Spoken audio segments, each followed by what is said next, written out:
بسم اللہ الرحمن الرحیم نحمدہ و نصلی علی رسولہ الکریم اما بعد۔ محترم ناظرین کرام، ایک صاحب ہیں رفت منیب، ان کا سوال ہے مفتی صاحب حورش نیم رکھنا کیسا ہے اور اس کا مطلب کیا ہے؟ یہ انہوں نے 2-3 دفعے سوال کر رکھا ہے۔ اس کے تعلق سے آپ جان لیجئے حورش جو لفظ ہے یہ مکمل ہو بہو تو لفظ ہم کو کہیں سے کہیں تک کسی ڈکشنری کے اندر نہیں مل پایا ہے۔ البتہ اس کو اگر مرکب کے اعتبار سے جدا جدا اگر اس کو مانتے ہیں، ایک تو حور یہ الگ اس کو مانتے ہیں، تو حور کے معنی تو آتے ہیں جنتی عورت کے، جو جنت کی خوبصورت عورتیں ہوتی ہیں ان کو حور کہتے ہیں۔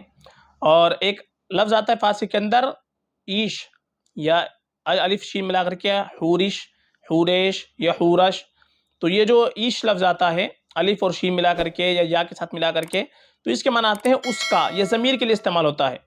تو حورش یا حوریش اس کے معنی آئیں گے اس کی حور، تو یہ اس اعتبار سے جدا جدا الگ الگ یہ معنی ہوں گے اس کی حور، حورش یا حوریش اس طریقے کے ملا کر کے۔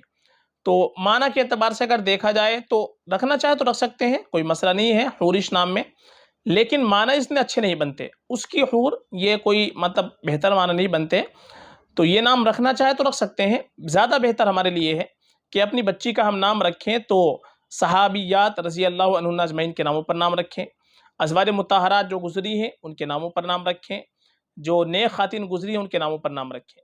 یہ ہمارے لیے اور بہتر ہوتا ہے، باعث برکت ہوتا ہے، چونکہ اگر ہم نیک خواتین کے ناموں پر، صحابیات کے ناموں پر اپنی بچی کا نام رکھیں گے تو انشاءاللہ ان کی نیک صفات بھی ہماری بچی میں پیدا ہوگی، چونکہ عام طور پر نام کا اور معنی کا بھی بچے کی ذات کے اوپر اثر پڑتا ہے۔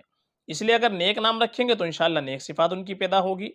تو اچھا نام رکھنا چاہیے، اچھے معنی والا نام رکھنا چاہیے، اچھی نسبت سے ہم کو نام رکھنا چاہیے۔ باقی معنی کے اعتبار سے اگر دیکھا جائے حورش تو یہ الگ الگ 2 لفظ ملا کر کے یہ نام بن سکتا ہے، تو رکھنا چاہے تو یہ بھی رکھ سکتے ہیں، فقط واللہ اعلم۔